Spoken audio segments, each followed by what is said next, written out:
Assalamu alaikum class. In this video we are going to discuss istisna as a mode of financing. Istisna can be used as a mode of financing by Islamic banks and financial institutions, especially in the manufacturing sector and especially in the house finance sector.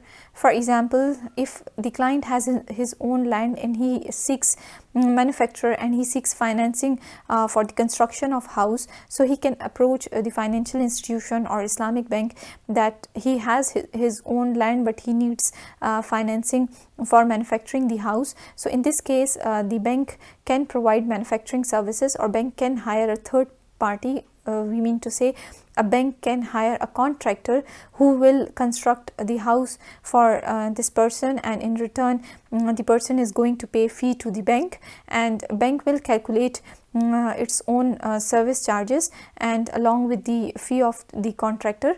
So Istisna is workable in this situation, that Istisna can be used by the Islamic banks to finance the house sector. And now in this case sometimes it also happens that the client has no land at all. या तो ऐसा हो सकता है कि उसके पास land था and he approached a bank and bank provided manufacturing services to the client and constructed house for him in return for payment of a certain amount which was fixed between the bank and the client at the time of contract.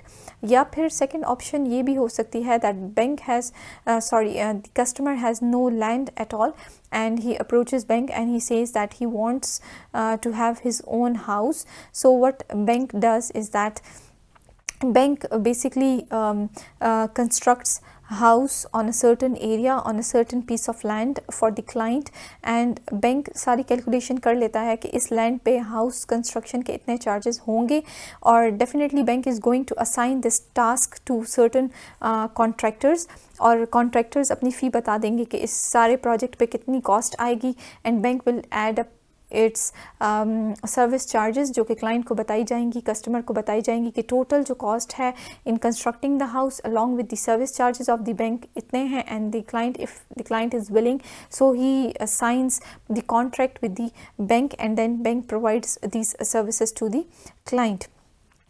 सो इस case में ऐसा भी हो सकता है that the time of payment may be fixed, या तो ऐसा हो सकता है दैट द क्लाइंट सेज और the customer says that he will make payment in installments. It is agreed between bank and the client. This is also possible, और ऐसा भी हो सकता है that the client is willing to make payment at the end of contract. It depends upon the willingness और the mutual consent of both the parties, I mean to say bank and the customer. Okay अच्छा, अभी जो मैंने आपको concept explain किया है that bank can hire the services of a contractor who will construct house for the customer, और ये हमारे पास यहाँ पे तीन पार्टीज इन्वॉल्व हैं, कस्टमर, बैंक एंड कॉन्ट्रैक्टर.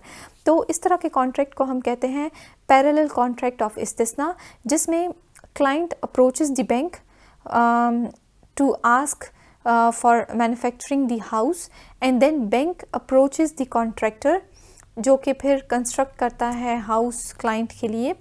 तो यहाँ पे हमारे पास bank is acting as a medium, और we can say bank is acting as a mediator.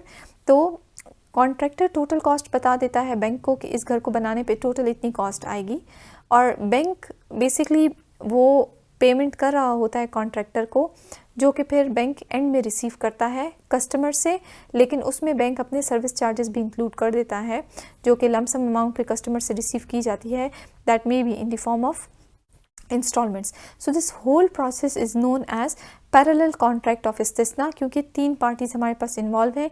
एक कॉन्ट्रैक्ट है between customer and the bank, and the second contract is between bank and the contractor. क्योंकि contractor भी ऐसे ही आपके लिए house construct नहीं करेंगे, बल्कि प्रॉपर एक कॉन्ट्रैक्ट होता है between the bank and the contractor, and on the basis of that contract the house is constructed for the client or customer. So now what happens here is that अब bank ने surety obtain करनी होती है client से that he is going to make the payments, because it's not a minor thing, it's a major task, it's a major project that you are going to construct a whole house for someone. So in this case, the bank may also ask the client to furnish a security. Bank customer से demand कर सकता है कि वो कोई security रखवाए या वो कोई गारंटी रखवाए। इस केस में जो है टाइटल डीड्स ऑफ हाउस और लैंड भी डिमांड किए जा सकते हैं कस्टमर से, या कोई और प्रॉपर्टी हो कस्टमर की वो उससे डिमांड की जा सकती है कि अगर in case the customer fails to make payments या fails to pay the price of the house, so in that case the mortgage of customer will be sold out. तो आप डिमांड कर सकते हैं, being an Islamic bank you can demand a security from your customer in order to secure payment of installments or in order to secure the payment of price. और ये जो title deeds हैं या ये जो सिक्योरिटी होती है ये बैंक के पास उस टाइम तक रहती है जब तक कि क्लाइंट लास्ट इंस्टॉलमेंट पे ना कर दे। जैसे ही क्लाइंट लास्ट इंस्टॉलमेंट पे कर देता है तो जितने भी टाइटल डीड्स या जो भी सिक्योरिटी बैंक के पास थी वो क्लाइंट को वापस कर दी जाती हैं। So here in this case the financier will be responsible for the construction of the house which must be in full conformity with the specifications detailed in the agreement. ज़ाहिर सी बात है कि कस्टमर ने जब बैंक को approach किया है तो उसने सारी स्पेसिफिकेशंस बताई होंगी बैंक को कि उसको इस टाइप का हाउस चाहिए, इतनी प्लॉटिंग होनी चाहिए, इस तरह की डिज़ाइनिंग होनी चाहिए, इंटीरियर्स एक्सटीरियर्स इस तरह से होने चाहिए। प्रॉपर मैपिंग बैंक के साथ डिस्कस की होगी and bank has to act according to that mapping, according to those specifications. Otherwise contract would be considered as invalid. अगर स्पेसिफिकेशंस के अकॉर्डिंग ना हुआ तो client has the right to terminate the contract or to cancel the contract. इसी तरह इस्तिस्ना can be used as a mode of financing in case of air conditioning plant. For example कोई organization है and it wants to install air conditioning plant and it approaches the bank for this reason. So in this case the bank can enter into parallel contract of istisna with air conditioning company and air conditioning company will install the air conditioning plants in that organization and in return that organization will make payment to the bank and bank will make payment to the air conditioning company. So in this case normally जो question mind में आता है वो ये है कि अगर bank जो है किसी एयर कंडीशनिंग कंपनी को कांटेक्ट करेगा तो ऑर्गेनाइजेशन ख़ुद क्यों नहीं कांटेक्ट करती। बेसिकली ऑर्गेनाइजेशन अगर ख़ुद कांटेक्ट कर ले तो ऑर्गेनाइजेशन को लमसम अमाउंट में पेमेंट करनी होगी, क्योंकि अगर एयर कंडीशनिंग कंपनी आपको सर्विसेज प्रोवाइड कर रही है तो वो इन रिटर्न आपसे फ़ी भी डिमांड करेगी। But if you approach bank so इस केस में आपको बेनिफिट ये हो जाता है कि you may make payment in the form of installments. तो इस तरह you are not getting over burden and you are also getting a certain facility.